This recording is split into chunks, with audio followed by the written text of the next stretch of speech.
There lived a young man named Festus in a certain small city. Festus was known for his unwavering faith in God.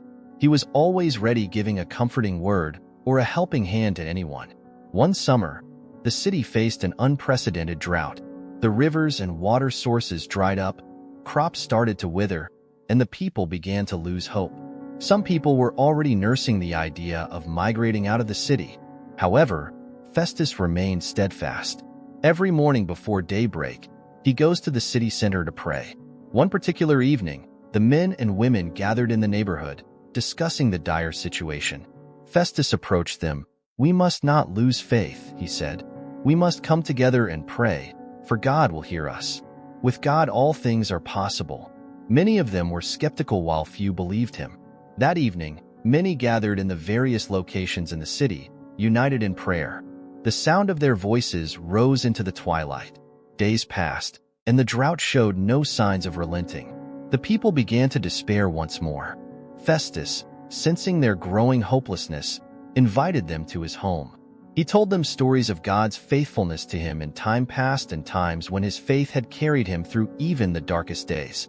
"Remember," he said softly, "God is always with us, even when it seems he is silent. We must trust in his timing and his wisdom." That night, as the people slept under a starless sky, Festus knelt by his window and prayed with all his heart. He prayed not just for rain, but for the strength and patience for his people to endure. The next morning, a distant rumble woke the residents of the city. Dark clouds gathered on the horizon, and a cool breeze swept through the city with sweet scent of rain.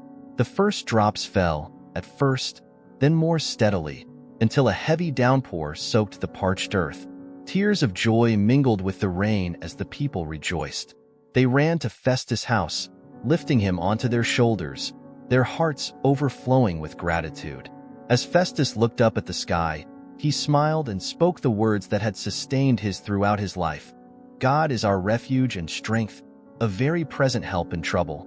And in that moment, the people understood. Their faith, though tested, had been rewarded. Festus' unwavering belief had guided them through the storm, reminding them that no matter how dire the circumstances, they were never alone. For indeed, God is our very present help.